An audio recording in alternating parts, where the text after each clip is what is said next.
ಎಲ್ಲರಿಗೂ ನಮಸ್ಕಾರ. ಥಟ್ಟಂತ ಹೇಳಿ ಕ್ವಿಜ್ ಕಾರ್ಯಕ್ರಮಕ್ಕೆ ತಮಗೆಲ್ಲ ಸ್ವಾಗತ. ಕನ್ನಡಿಗರನ್ನು ವರ್ಣಿಸಬೇಕಾದರೆ ಕಾವ್ಯ ಪ್ರಯೋಗ ಪರಿಣತ ಮತಿಗಳು.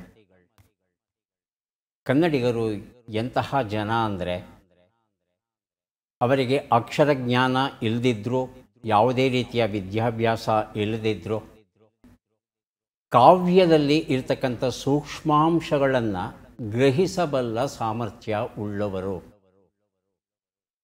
ಕನ್ನಡಿಗರ ಒಂದು ಬುದ್ಧಿವಂತಿಕೆಯನ್ನು, ಅವರ ಪ್ರತಿಭೆಯನ್ನು ಸೂಚಿಸುವಂಥ ಮಾತು.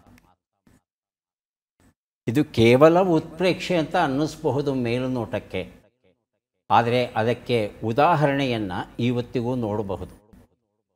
ಮಲೆನಾಡಿನ ಕಡೆ ನಡೆಯುವಂಥ ಯಕ್ಷಗಾನವನ್ನು ಹೋಗಿ ನೋಡಿದ್ರೆ, ಆ ಯಕ್ಷಗಾನ ಕಲಾವಿದರಲ್ಲಿ ಸಾಕಷ್ಟು ಜನ ವಿದ್ಯಾಭ್ಯಾಸವನ್ನು ಮಾಡದೇ ಇರುವಂಥವರು, ಅಕ್ಷರಜ್ಞಾನವೂ ಇರೋಲ್ಲ. ಆದರೆ ಅವರು ಒಂದು ಪಾತ್ರವನ್ನು ತಗೊಂಡು ವಿಶ್ಲೇಷಣೆ ಮಾಡುವ ರೀತಿಯನ್ನು ನೋಡಿದ್ರೆ, ಈತನು ವಿದ್ಯಾವಂತ ಅಲ್ಲ ಅಂತ ಹೇಗೆ ಹೇಳ್ತೀರಿ ನೀವು? ಧರ್ಮ ಸೂಕ್ಷ್ಮವನ್ನು ಎಷ್ಟು ಚೆನ್ನಾಗಿ ಈತ ವಿವರಿಸ್ತಾ ಇದ್ದಾನೆ, ನಮಗೆ ಆಶ್ಚರ್ಯವಾಗುತ್ತೆ. ಹಾಗೆ ಹಳ್ಳಿಯ ಕಡೆ ಹೋಯಿತು ಅಂದರೆ, ಅಲ್ಲಿ ಇರ್ತಕ್ಕಂಥ ಅಜ್ಜ ಅಜ್ಜಿಯರು ಎಷ್ಟು ಸೊಗಸಾಗಿ ಕಥೆಗಳನ್ನು ಹೇಳ್ತಾರೆ, ಕಾವ್ಯಗಳನ್ನು ಹಾಡ್ತಾರೆ, ಆಶ್ಚರ್ಯವಾಗುತ್ತೆ. ಒಂದಕ್ಷರವನ್ನು ಕಲಿದೇ ಇರ್ತಕ್ಕಂಥ ಅನೇಕ ಅಜ್ಜಿಯರು ಗಂಟೆಗಟ್ಟಲೆ ಅವರು ಹಾಡುಗಳನ್ನು ಹಾಡಬಲ್ಲರು, ಜಾನಪದ ಗೀತೆಗಳನ್ನು. ಈ ವಿಶೇಷವನ್ನು ಜ್ಞಾಪಿಸುವಂಥ ಒಂದು ಪುಸ್ತಕ ಗೇರಮರಡಿ ಕಥೆಗಳು. ಗೇರಮರಡಿ ಕಥೆಗಳು ರಹಮತ್ ತರೀಕೆರೆ ಅವರು ಸಂಪಾದಿಸಿರುವಂಥ ಕೃತಿ. ಈ ಗೇರಮರಡಿ ಅನ್ನೋದು ತರೀಕೆರೆ ಹತ್ತಿರದಲ್ಲಿರ್ತಕ್ಕಂಥ ಒಂದು ಪುಟ್ಟ ಹಳ್ಳಿ. ಈ ಹಳ್ಳಿಯಲ್ಲಿ ಆಗಾಗ್ಗೆ ಹೋಗ್ತಾರೆ. ತಮ್ಮ ಬಾಲ್ಯದ ಸುಮಾರು 10 ವರ್ಷಗಳನ್ನು BA ಓದ್ತಾ ಇದ್ದಂಥ ಸಂದರ್ಭದಲ್ಲಿ ಈ ಹಳ್ಳಿಯಲ್ಲಿ ಕಳೀತಾರೆ ಅವರು. ಸೊಗಸಾದ ಹಳ್ಳಿ ಇದು. ಈ ಹಳ್ಳಿಯಲ್ಲಿ ಹೆಚ್ಚಿಗೆ ಇದ್ದವರು ಗೊಲ್ಲ ಜನಾಂಗದವರು. ಅವರು ಮಾತುಕತೆ, ಹಾಡು, ಕುಣಿತ, ಹಾಸ್ಯ ಹೇಗಿತ್ತು ಅಂತ ಹೇಳ್ತಂದರೆ ಆಶ್ಚರ್ಯವಾಗುತ್ತೆ, ಅಷ್ಟು ಸೊಗಸಾಗಿ ಇದ್ರಂತೆ. ಬಾಲ್ಯದಲ್ಲಿ ಅಮ್ಮನ ಹತ್ರ ಕತೆಗಳನ್ನು ಕೇಳ್ತಾ ಇದ್ದರು ರಹಮತ್ ತರೀಕೆರೆ ಅವರು. ಅಮ್ಮ ಸೊಗಸಾಗಿ ಕತೆಗಳನ್ನು ಹೇಳ್ತಾ ಇದ್ದರು. ಆದರೆ ನಂತರದ ದಿನಗಳಲ್ಲಿ ಸ್ವಲ್ಪ ದೊಡ್ಡವರಾಗ್ತಾ ಇದ್ದ ಹಾಗೆ ಅಮ್ಮನ ಹತ್ರ ಕೂತ್ಕೊಂಡು ಕತೆ ಕೇಳುವ ವಯಸ್ಸು ಮೀರಿ ಹೋದಾಗ, ಆಗ ಹೊರಗಿನ ಜಗತ್ತಿಗೆ ಹೆಜ್ಜೆ ಇಟ್ಟಾಗ ಅನೇಕ ಜನ ಆ ಕಥೆಗಳನ್ನು, ಹಾಡನ್ನು, ನಾಟಕವನ್ನು, ಹಾಸ್ಯವನ್ನು ಏನು ಮಾಡ್ತಾರೆ ಅದನ್ನು ನೋಡಿ ಆಕರ್ಷಿತರಾಗ್ತಾರೆ. ಅವರಲ್ಲಿ ಬಹಳ ಮುಖ್ಯನಾದವನು ಹನುಮಂತ ಬೋವಿ ಅಂತಕ್ಕಂಥ ಒಬ್ಬ ವ್ಯಕ್ತಿ. ಇವರ ಮಾವಿನ ತೋಟ ಒಂದಿರುತ್ತೆ, ಆ ತೋಟದ ಕಾವಲುಗಾರ ಆತ ಹನುಮಂತ ಬೋವಿ. ಈ ಒಂದು ಪುಸ್ತಕವನ್ನು ಈ ಹನುಮಂತ ಬೋವಿ ಅವರಿಗೆ ಅರ್ಪಿಸ್ತಾರೆ, ಗೇರಮರಡಿ ಕಥೆಗಳನ್ನು. ಹನುಮಂತ ಬೋವಿ ಅಕ್ಷರಜ್ಞಾನ ಇಲ್ಲ, ಆದರೆ ಕಥೆಗಳನ್ನು ಹೇಳು ಅಂದುಬಿಟ್ರೆ ಸಾಕು, ಎಷ್ಟು ಭಾವಪೂರ್ಣವಾಗಿ ಅಲ್ಲಿನ ಸಂಭಾಷಣೆಗಳನ್ನು ಒಪ್ಪಿಸ್ತಾ ಅಲ್ಲಿರೋ ಕಥೆಯನ್ನು ಮುಂದುವರ್ಸ್ಕೊಂಡು ಹೋಗೋ ಶೈಲಿ ನೋಡ್ತು ಅಂತ ಹೇಳ್ತಂದರೆ, ಇವನಿಗಿಂತ ದೊಡ್ಡ ಕಲಾವಿದ ಮತ್ತೊಬ್ಬ ಇಲ್ಲವೇನೋ ಅನ್ನಿಸುವ ರೀತಿಯಲ್ಲಿ ಈತ ತನ್ನ ಪ್ರತಿಭೆಯನ್ನು ಪ್ರದರ್ಶಿಸ್ತಾ ಇರ್ತಾನೆ. ಆದರೆ ಕತೆ ಹೇಳೋ ಅಂದರೆ ಅವನು ಹೇಳಲ್ಲ. ಅವನು ಅದಕ್ಕೇನು ಮಾಡಬೇಕು? ಅವನಿಗೇನಾದರೂ ಲಂಚ ಕೊಡಬೇಕು. ಏನು ಲಂಚ ಕೊಡಬೇಕು? ಬೀಡಿ ಬೀಡಿ ಕಟ್ಟು ಕೊಡಬೇಕು, ಬೆಂಕಿ ಪಟ್ಟಣ ಕೊಡಬೇಕು, ಚಹಾ ಪುಡಿ ಕೊಡಬೇಕು, ಸಕ್ಕರೆ ಕೊಡಬೇಕು. ಅಪರೂಪಕ್ಕೆ ಆಗಾಗ್ಗೆ ಒಂದು ಹೆಂಡವನ್ನು ತಂದು ಕೊಡ್ತಾರಂತೆ. ಇಷ್ಟರಲ್ಲಿ ಖುಷಿ ಆತ. ಕತೆಗಳನ್ನು ಹೇಳ್ತಾ ಹೋಗ್ತಾನೆ, ಅಷ್ಟು ಅದ್ಭುತ ಕಥೆಗಳು. ಇಂತಹ ಕಥೆಗಳನ್ನೆಲ್ಲ ಸಂಗ್ರಹಿಸಿ ಗೇರಮರಡಿ ಕಥೆಗಳು ಅಂತಕ್ಕಂಥ ಪುಸ್ತಕವನ್ನು ಪ್ರಕಟಿಸಿದ್ದಾರೆ ರಹಮತ್ ತರೀಕೆರೆ ಅವರು. ಹಾಗಾಗಿ ಅಪರೂಪದಲ್ಲಿ ಅಪರೂಪವಾಗಿರ್ತಕ್ಕಂಥ ಈ ಕಥಾಕೃತಿಯನ್ನು ಒಮ್ಮೆ ನಾವು ಓದಿತು ಅಂತ ಹೇಳ್ತಂದರೆ, ಕನ್ನಡಿಗರ ಕಾವ್ಯ ಪ್ರಯೋಗ ಪರಿಣತ ಮತಿಗಳಂತ ಏನು ಹೇಳ್ತೇವೆ, ಕುರುತೋದದಯಂ ಕಾವ್ಯ ಪ್ರಯೋಗ ಪರಿಣತ ಮತಿಗಳು ಅನ್ನೋ ಮಾತು ಏನಿದೆ, ಅದು ಅಕ್ಷರಶಃ ಸತ್ಯ ಅನ್ನೋ ವಿಚಾರ ಗೊತ್ತಾಗುತ್ತೆ. ರಹಮತ್ ತರೀಕೆರೆ ಅವರನ್ನು ಅಭಿನಂದಿಸ್ತಾ ಕಾರ್ಯಕ್ರಮವನ್ನು ಆರಂಭಿಸ್ತಿದ್ದೇವೆ. ಮೊದಲಿಗೆ ಸ್ಪರ್ಧಿಗಳ ಪರಿಚಯ. ಮೊದಲ ಸ್ಪರ್ಧಿ. ನಮಸ್ಕಾರ, ನನ್ನ ಹೆಸರು ಶೋಭಾ, ಬೆಂಗಳೂರಿಂದ ಬಂದಿದ್ದೇನೆ. ನನ್ನ ಹವ್ಯಾಸ ಪುಸ್ತಕಗಳನ್ನು ಓದುವುದು ಮತ್ತು ಹಾಡುಗಳನ್ನು ಕೇಳುವುದು. ತಟ್ಟಂತ ಹೇಳಿ ಕಾರ್ಯಕ್ರಮವನ್ನು ವೀಕ್ಷಿಸಿ. ಶೋಭಾ ಅವರಿಗೆ ಸ್ವಾಗತವನ್ನು ಕೋರ್ತಾ ಇದ್ದೇವೆ. ಮುಂದಿನ ಸ್ಪರ್ಧಿ. ಎಲ್ರಿಗೂ ನಮಸ್ಕಾರ. ನನ್ನ ಹೆಸರು ಎಸ್.ಎಂ. ರಾಮಲಿಂಗಯ್ಯ ಅಂತ. ನಾನು ತುಮಕೂರು ಜಿಲ್ಲೆ ಸಿಂಗಾಪುರ ಎಂಬ ಗ್ರಾಮದಿಂದ ಬಂದಿದ್ದೇನೆ. ನನ್ನ ಹವ್ಯಾಸ ದಿನಪತ್ರಿಕೆ ಓದೋದು, ಭಕ್ತಿಗೀತೆಗಳನ್ನ ಕೇಳೋದು. ತುಂಬ ಸಂತೋಷ ರಾಮಲಿಂಗಯ್ಯ ಅವರೇ, ಕಾರ್ಯಕ್ರಮಕ್ಕೆ ಸ್ವಾಗತವನ್ನು ಕೋರ್ತಾ ಇದ್ದೇವೆ. ನಮ್ಮ ಮೂರನೆಯ ಸ್ಪರ್ಧಿ. ನಮಸ್ಕಾರ, ನನ್ನ ಹೆಸರು ವಿಜಯಲಕ್ಷ್ಮಿ, ಬೆಂಗಳೂರಿನ ನಾಗರಭಾವಿಯಿಂದ ಬಂದಿದ್ದೀನಿ, ಗೃಹಿಣಿ. ನನ್ನ ಹವ್ಯಾಸ ಸಂಗೀತವನ್ನು ಕೇಳುವುದು ಮತ್ತು ಪುಸ್ತಕಗಳನ್ನು ಓದುವುದು. ವಿಜಯಲಕ್ಷ್ಮಿ ಅವರಿಗೆ ಸ್ವಾಗತವನ್ನು ಕೋರ್ತಾ ಇದ್ದೇವೆ. ಮೂವರು ಸಿದ್ಧವಾಗಿದ್ದರೆ ಕಾರ್ಯಕ್ರಮ ಆರಂಭಿಸೋಣ. ಮೊದಲಿಗೆ ನಿಯಮಗಳನ್ನು ಒಮ್ಮೆ ನೋಡಿಬಿಡೋಣ. ಒಟ್ಟು 10 ಪ್ರಶ್ನೆಗಳು. ಮೊದಲು ಬಜರ್ ಒತ್ತಿದವರಿಗೆ ಉತ್ತರ ನೀಡುವ ಅವಕಾಶ. ಪ್ರತಿ ಸರಿ ಉತ್ತರಕ್ಕೆ ಒಂದು ಪುಸ್ತಕ ಬಹುಮಾನ. ಆಯ್ಕೆಗಳು ಬರುವ ಮೊದಲೇ ಬಜರ್ ಒತ್ತಿ ಸರಿ ಉತ್ತರ ನೀಡಿದರೆ ಒಂದು ಪುಸ್ತಕವನ್ನು 2 ಪುಸ್ತಕವನ್ನು ಬಹುಮಾನವಾಗಿ ಕೊಡ್ತೇವೆ. 100 ಅಂಕ ಗಳಿಸಿದವರಿಗೆ ಒಂದು ಪುಸ್ತಕವನ್ನು ವಿಶೇಷ ಬಹುಮಾನವಾಗಿ ಕೊಡ್ತೇವೆ. ನಕಾರಾತ್ಮಕ ತಂತ್ರಗಳಿಗೆ ಅವಕಾಶವಿಲ್ಲ. ಇಂದಿನ ಕಾರ್ಯಕ್ರಮದ ಮೊದಲ ಪುಸ್ತಕವನ್ನು ನೋಡೋಣ. ತಲಾಂತರ ಸ್ವಗತ ಕಥನ, ಛಾಯಾಪತಿ ದೊಡ್ಡಬಿದಿರೆ ಅವರು ಬರೆದಿರುವಂಥದ್ದು. ನಮ್ಮ ಮೊದಲ ಪ್ರಶ್ನೆ ಈಗ ಬಂತು. ಪ್ರಶ್ನೆಯನ್ನು ನೋಡೋಣ. ಇಮ್ಮಡಿ ಪುಲಿಕೇಶಿಯು ಯಾವ ರಾಜವಂಶಕ್ಕೆ ಸೇರಿದ ಅರಸ? ಆಯ್ಕೆಗಳನ್ನು ನೋಡೋಣ. ಅನ್ನೋಷ್ಟರಲ್ಲಿ ಶೋಭಾ ಬಜರ್ ಒತ್ತಿದ್ದಾರೆ. ಉತ್ತರವನ್ನು ಕೇಳೋಣ. ಚಾಲುಕ್ಯ ವಂಶಕ್ಕೆ ಸೇರಿ. ಚಾಲುಕ್ಯ ವಂಶ. ಆಯ್ಕೆಗಳನ್ನು ನೋಡೋಣ. ಸೇವುಣ, ಚಾಲುಕ್ಯ, ರಾಷ್ಟ್ರಕೂಟ, ಗಂಗಾ. ಹೇಳಿ ರಾಮಲಿಂಗಯ್ಯ. ರಾಷ್ಟ್ರಕೂಟ. ರಾಷ್ಟ್ರಕೂಟ ಆಯ್ಕೆ 3. ಉತ್ತರವನ್ನು ನೋಡೋಣ. ಚಾಲುಕ್ಯ ಉತ್ತರ ಸರಿಯಾಗಿದೆ. ತಲಾಂತರ ಎನ್ನುವ ಈ ಒಂದು ಪುಸ್ತಕವನ್ನು ಶೋಭಾ ಅವರಿಗೆ ಕೊಟ್ಟಿದ್ದೇನೆ. ಜೊತೆಗೆ ಇನ್ನೂ ಒಂದು ಪುಸ್ತಕ, ಇಸ್ರೇಲ್ ಕೆಣಕಿ ಗೆದ್ದವರಿಲ್ಲ, ಈ ಪುಸ್ತಕವನ್ನು ಕೊಟ್ಟಿದ್ದೇನೆ ಶೋಭಾ ಅವರಿಗೆ. ಇಮ್ಮಡಿ ಪುಲಿಕೇಶಿ ಕ್ರಿಸ್ತಶಕ 610ರಿಂದ 642ರವರೆಗೆ ರಾಜ್ಯಭಾರ ಮಾಡ್ತಾನೆ. ನಮ್ಮ ಕನ್ನಡ ಸಾಮ್ರಾಜ್ಯವನ್ನು ನರ್ಮದಾ ನದಿಯವರೆಗೆ ಆತ ವಿಸ್ತರಿಸಿದ, ಕೋಸಲವನ್ನು ಗೆದ್ದ, ಕಳಿಂಗವನ್ನು ಗೆದ್ದ, ಇಷ್ಟೆಲ್ಲ ಮಾಹಿತಿ ನಮಗೆ ದೊರೆಯುತ್ತೆ. ಎಲ್ಲಕ್ಕಿಂತಲೂ ಬಹಳ ಕುತೂಹಲಕರವಾದದ್ದು ಅಂತ ಹೇಳ್ತಂದರೆ, ಮುಸ್ಲಿಮರು ದಂಡೆತ್ತಿ ಬಂದಾಗ ಅವರನ್ನು ಸೋಲಿಸಿ ಓಮನ್ ನಗರಕ್ಕೆ ಮತ್ತೆ ಹಿಮ್ಮೆಟ್ಟಿಸ್ತಾನೆ. ಈತನ ಬಳಿ ಇದ್ದಂಥ ನೌಕಾದಳ ಎಷ್ಟು ಶಕ್ತವಾಗಿರುತ್ತೆ ಅಂದರೆ, ಮುಸ್ಲಿಮರು ಎಲ್ಲಿಂದ ಬಂದರೋ ಅಲ್ಲಿಗೆ ವಾಪಸ್ಸು ಹೋಗ್ತಾರೆ. ಮುಂದಿನ ಪುಸ್ತಕ ಟಿ. ಸುನಂದಮ್ಮ ಅವರ ಸಾಹಿತ್ಯ ಸಂಪುಟ, ಡಾಕ್ಟರ್ ವಸುಂಧರಾ ಭೂಪತಿ ಬರೆದಿರುವಂಥದ್ದು. ಪ್ರಶ್ನೆ: 2023ನೇ ರಾಷ್ಟ್ರೀಯ ಹಾಲು ಉತ್ಪಾದನೆಯ ದಿನ ಯಾವ ರಾಷ್ಟ್ರೀಯ ಪ್ರಶಸ್ತಿಯನ್ನು ಘೋಷಿಸಲಾಯಿತು? ಆಯ್ಕೆಗಳನ್ನು ನೋಡೋಣ. ಗೋಪಾಲ ರತ್ನ, ಕ್ಷೀರಸಾಗರ ಪ್ರಶಸ್ತಿ, ಕೃಷ್ಣ ರತ್ನ. ಹೇಳಿ ವಿಜಯಲಕ್ಷ್ಮಿ. ಕ್ಷೀರಸಾಗರ ಪ್ರಶಸ್ತಿ. ಆಯ್ಕೆ 2. ನಂತರ ಶೋಭಾ.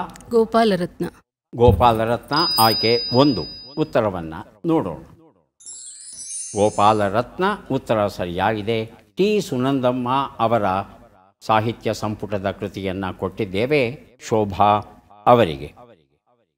ಮೀನುಗಾರಿಕೆ, ಹೈನುಗಾರಿಕೆ ಹಾಗೂ ಡೈರಿಗೆ ಸಂಬಂಧಪಟ್ಟಂಥ ಒಂದು ಸಚಿವಾಲಯ ಇದೆ. ಈ ಸಚಿವಾಲಯದವರು ಕೇರಳದಲ್ಲಿ ಇರ್ತಕ್ಕಂಥ ವೈನಾಡ್ ಅಂತ ಒಂದು ಪ್ರದೇಶ, ಆ ವೈನಾಡಲ್ಲಿ ಒಂದು ಹಾಲು ಉತ್ಪಾದಕರ ಸಂಸ್ಥೆ ಇದೆ, ಪುಲ್ಪಲ್ಲಿ ಹಾಲು ಉತ್ಪಾದಕರ ಸಹಕಾರ ಸಂಘ ಅಂತ. ಈ ಸಂಘಕ್ಕೆ ಈ ಗೋಪಾಲರತ್ನ ಪ್ರಶಸ್ತಿಯನ್ನು ಕೊಟ್ಟಿದ್ದಾರಂತೆ.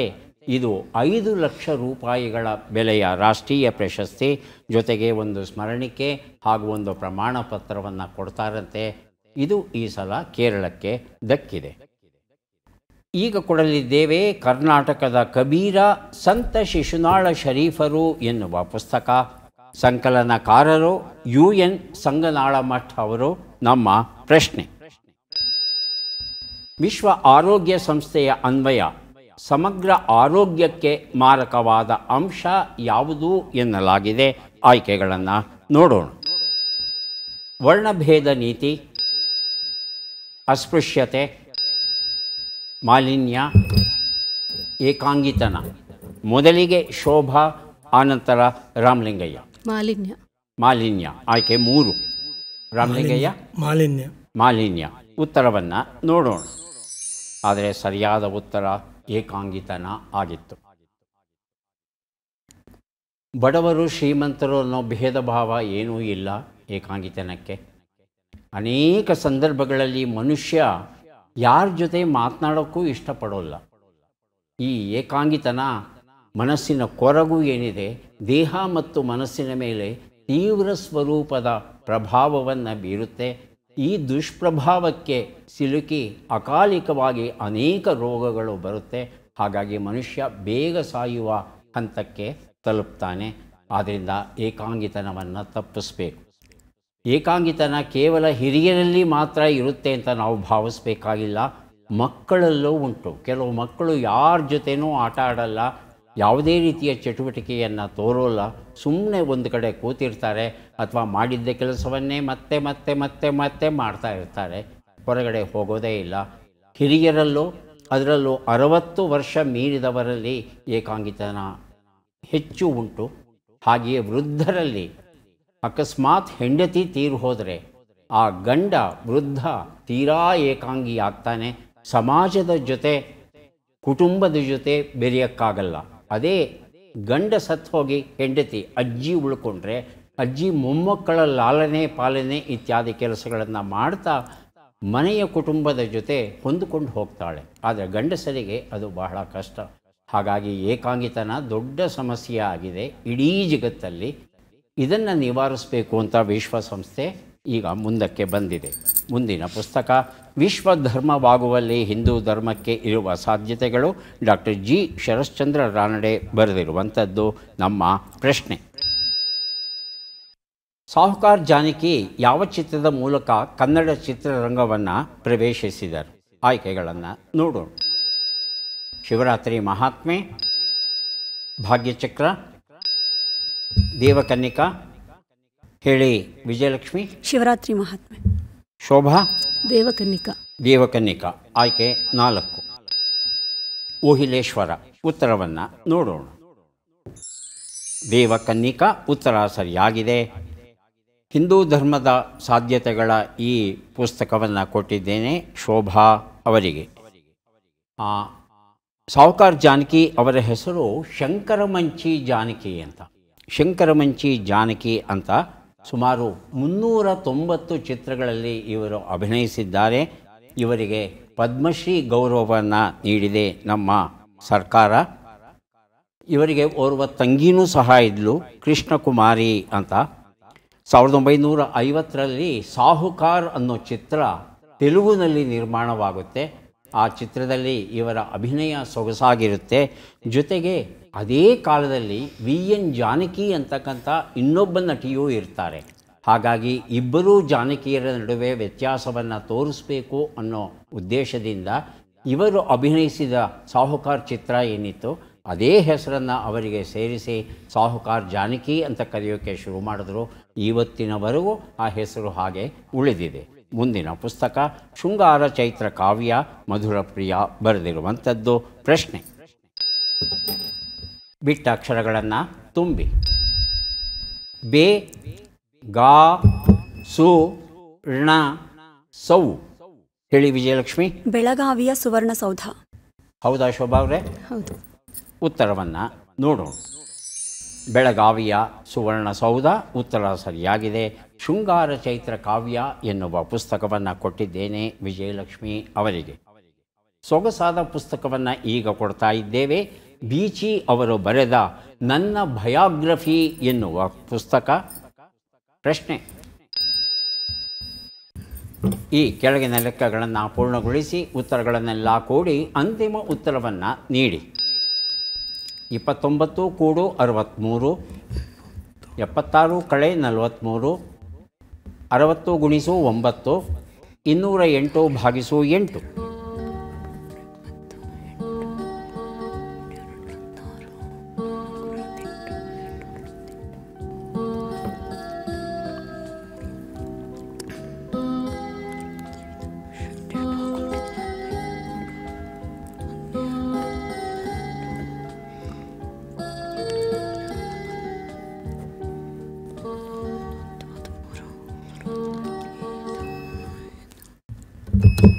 ಬಜರ್ ಮೊದಲಿಗೆ ಶೋಭಾ, ಆನಂತರ ವಿಜಯಲಕ್ಷ್ಮಿ ಅವರು.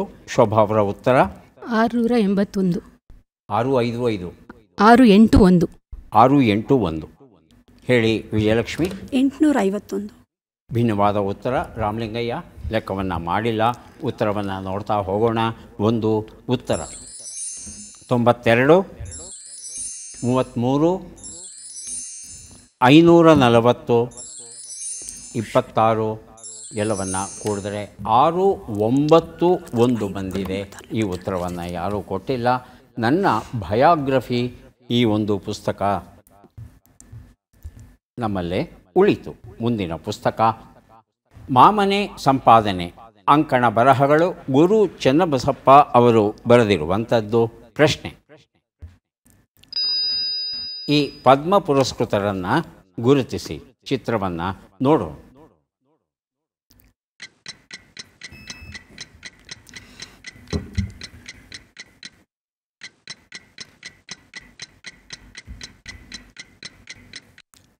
ಆಯ್ಕೆಗಳು ಬರುವುದಕ್ಕೆ ಮೊದಲು ಶೋಭಾ ಬಜರ್ ಒತ್ತಿದ್ದಾರೆ. ಉತ್ತರ doctor BM Hegde. BM Hegde. Ramalingaiah ಹಾಗೂ ವಿಜಯಲಕ್ಷ್ಮಿ ಆಯ್ಕೆಗಳು ಕೊಡ್ಲಾ? ಹೇಳಿ ಸರ್. BM ಹೆಗ್ಡೆ ಅದೇ ಉತ್ತರ. ಆಯ್ಕೆಗಳನ್ನು ನೋಡೋಣ. BB Lal, Sudarshan Sahu, BM Hegde, Keshubhai Patel. ಉತ್ತರವನ್ನು ನೋಡೋಣ. BM ಹೆಗ್ಡೆ, ಬೆಳ್ಳೆ ಮೋನಪ್ಪ ಹೆಗಡೆ. ಉತ್ತರ ಸರಿಯಾಗಿದೆ. ಈ ಉತ್ತರವನ್ನು ಮೊದಲು ಕೊಟ್ಟದ್ದು ಶೋಭಾ ಅವರು. ಮಹಾಮನೆ ಸಂಪಾದನೆ ಈ ಒಂದು ಕೃತಿಯನ್ನು ಕೊಡ್ತಾ ಇದ್ದೇನೆ. ಇನ್ನೂ ಒಂದು ಪುಸ್ತಕ ಕೊಡಬೇಕಾ? ಮೊದಲೇ ಹೇಳಿದ್ರ ಆಯ್ಕೆಗಳು ಬರೋಕ್ಕೆ ಮೊದಲೇ? ಹೌದು. ಆಗಿದ್ದ ಮೇಲೆ ಇನ್ನೂ ಒಂದು ಪುಸ್ತಕ ಕೊಡ್ತಾ ಇದ್ದೇನೆ ತಮಗೆ. ಆಹಾರ ಭಾಗ್ಯ ಎನ್ನುವ ಪುಸ್ತಕ ಕೊಟ್ಟಿದ್ದೇನೆ. ಪದ್ಮವಿಭೂಷಣ ಗೌರವವನ್ನು ನೀಡಿದೆ ನಮ್ಮ ಸರ್ಕಾರ ಡಾಕ್ಟರ್ BM ಹೆಗ್ಡೆ ಅವರಿಗೆ.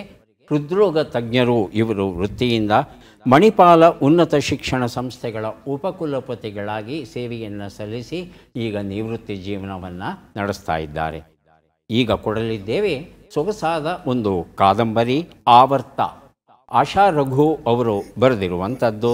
ನಮ್ಮ ಪ್ರಶ್ನೆ: ಈ ಅಕ್ಷರಗಳನ್ನು ಸರಿಯಾಗಿ ಜೋಡಿಸಿ. ಅಕ್ಷರಗಳು ಕಾ.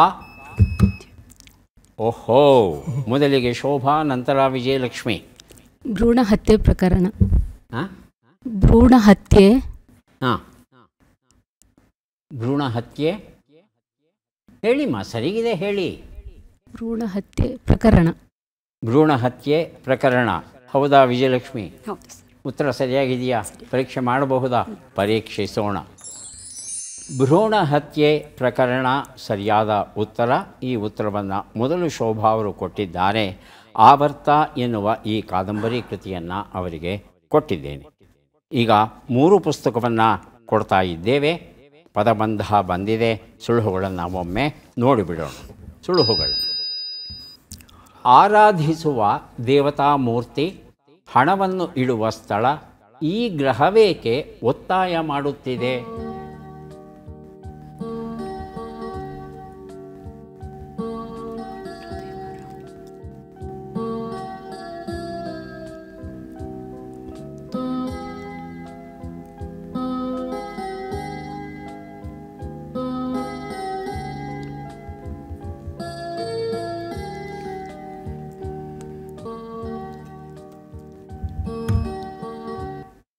ಬಜರುತ್ತಿದ್ದಾರೆ ವಿಜಯಲಕ್ಷ್ಮಿ ಅವರು.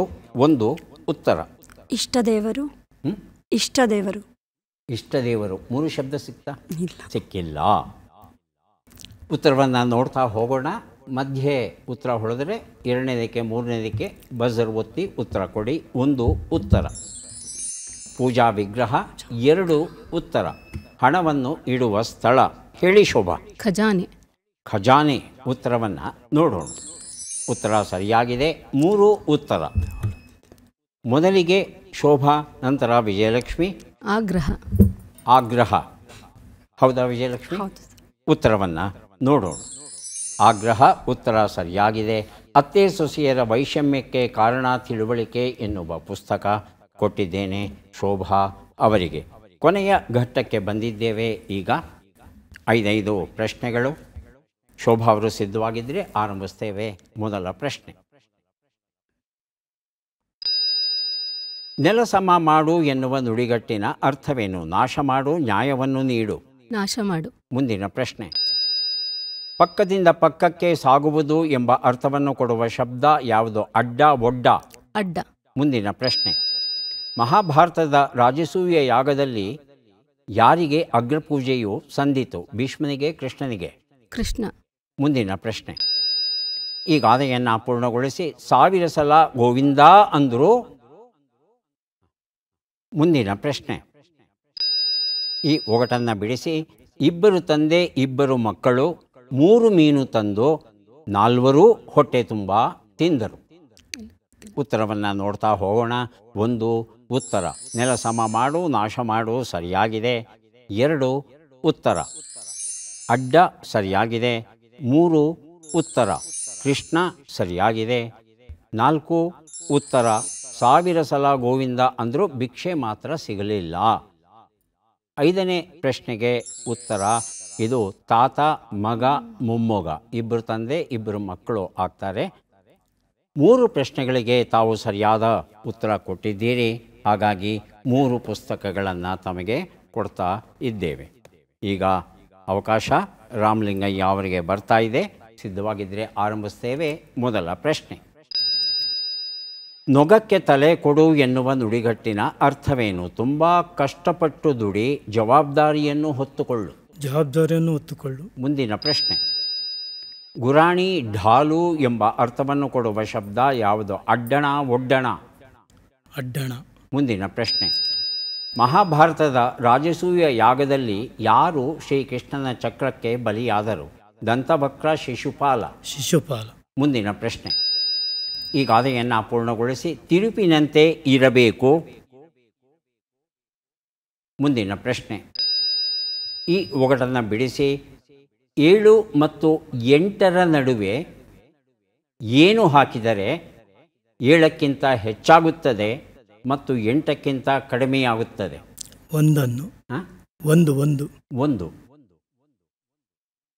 ಸ್ವಲ್ಪ ಯೋಚನೆ ಮಾಡಿ. ಉತ್ತರವನ್ನು ನೋಡ್ತಾ ಹೋಗೋಣ. 1 ಉತ್ತರ. ನೊಗಕ್ಕೆ ತಲೆ ಕೊಡು, ಜವಾಬ್ದಾರಿಯನ್ನು ಹೊತ್ತುಕೊಳ್ಳು. ಉತ್ತರ ಸರಿಯಾಗಿದೆ. 2 ಉತ್ತರ. ಅಡ್ಡಣ ಸರಿಯಾಗಿದೆ. 3 ಉತ್ತರ. ಶಿಶುಪಾಲ ಸರಿಯಾಗಿದೆ.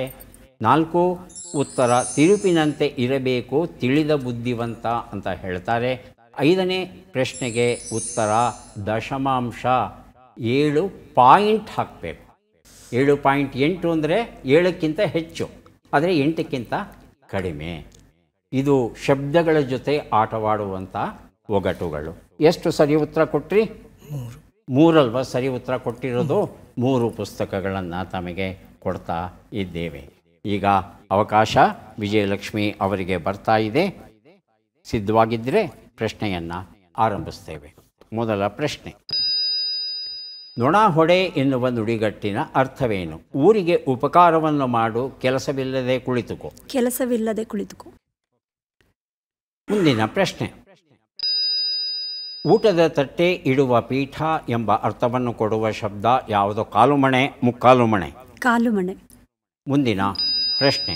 ಗಂಗಾ ಸರಿಯು ನದಿಗಳ ಪ್ರದೇಶದಲ್ಲಿ ಸುಟ್ಟು ಹೋದ ಯಾರಿಗೆ ಮತ್ತೆ ದೇಹ ದೊರೆಯಿತು? ಮನ್ಮಥ, ಅಂಬೆ. ಮನ್ಮಥ. ಮುಂದಿನ ಪ್ರಶ್ನೆ. ಈ ಗಾದೆಯನ್ನು ಪೂರ್ಣಗೊಳಿಸಿ ಕೂತು ತಿಂದರೆ ಕುಡಿಕೆ ಹೊನ್ನು ಸಾಲದು. ಮುಂದಿನ ಪ್ರಶ್ನೆ. ಈ ಒಗಟನ್ನು ಬಿಡಿಸಿ ಬಟ್ಟೆ ಅಂಗಡಿಯಲ್ಲಿ ಬನಿಯನ್ನಿಗೆ 5 ರೂಪಾಯಿ, ಟೈಗೆ 10 ರೂಪಾಯಿ, ಅಂಗಿಗೆ 15 ರೂಪಾಯಿ, ಪ್ಯಾಂಟಿನ ಬೆಲೆ ಎಷ್ಟು? 20 ರೂಪಾಯಿ. 20 ರೂಪಾಯಿ. ಉತ್ತರವನ್ನು ನೋಡ್ತಾ ಹೋಗೋಣ. 1 ಉತ್ತರ. ನೊಣ ಹೊಡೆ, ಕೆಲಸವಿಲ್ಲದೆ ಕುಳಿತುಕೋ ಸರಿಯಾಗಿದೆ. 2 ಉತ್ತರ. ಮುಕ್ಕಾಲು ಮಣೆ ಆಗಿತ್ತು, ಕಾಲು ಮಣೆ ಅಂತ ತಾವು ಹೇಳಿದ್ರಿ. 3ನೇ ಪ್ರಶ್ನೆಗೆ ಉತ್ತರ ಮನ್ಮಥ ಸರಿಯಾದ ಉತ್ತರ ಕೊಟ್ಟಿದ್ದೀರಾ. 4ನೇ ಪ್ರಶ್ನೆಗೆ ಉತ್ತರ ಕೂತು ತಿಂದರೆ ಕುಡಿಕೆ ಹೊನ್ನು ಸಾಲದು ಸರಿಯಾಗಿದೆ. 5ನೇ ಪ್ರಶ್ನೆಗೆ ಉತ್ತರ 20 ರೂಪಾಯಿ ಉತ್ತರ ಸರಿಯಾಗಿದೆ. 5 ರೂಪಾಯಿ ಹೆಚ್ಚಳಕ್ತಾ ಬಂದಿದೆ. 4 ಪ್ರಶ್ನೆಗಳಿಗೆ ತಾವು ಸರಿಯಾದ ಉತ್ತರವನ್ನು ಕೊಟ್ಟಿದ್ದೀರಾ. ಹಾಗಾಗಿ 4 ಪುಸ್ತಕಗಳನ್ನು ತಮಗೆ ಕೊಡ್ತಾ ಇದ್ದೇವೆ.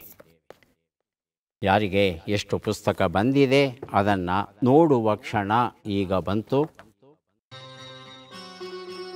ಶೋಭಾ ಅವರಿಗೆ 4, 4, 4, 12 ಪುಸ್ತಕ, 120 ಅಂಕಗಳು. ದಯವಿಟ್ಟು ಸ್ವೀಕರಿಸಿ. ಅಭಿನಂದನೆಗಳು. 100 ಅಂಕಗಳನ್ನು ತಾವು ಗಳಿಸಿದ್ದೀರಾ. ಹಾಗಾಗಿ ಒಂದು ಪುಸ್ತಕವನ್ನು ವಿಶೇಷ ಬಹುಮಾನವಾಗಿ ಕೊಡ್ತಿದ್ದೇವೆ. ಎಚ್.ವಿ. ಸಾವಿತ್ರಮ್ಮ ಅವರ ಸಮಸ್ತ ಕಥೆಗಳ ಕೃತಿ ತಮಗೆ. ಮತ್ತೊಮ್ಮೆ ಅಭಿನಂದನೆಗಳು. 4 ಪುಸ್ತಕ ಸಿಗ್ತಾ ಇದೆ. ಸ್ವೀಕರಿಸಿ. ಅಭಿನಂದನೆಗಳು. ವಿಜಯಲಕ್ಷ್ಮಿ ಅವರಿಗೆ 3, 2, 5 ಪುಸ್ತಕ ತಮಗೆ. ಸ್ವೀಕರಿಸಿ. ಅಭಿನಂದನೆಗಳು.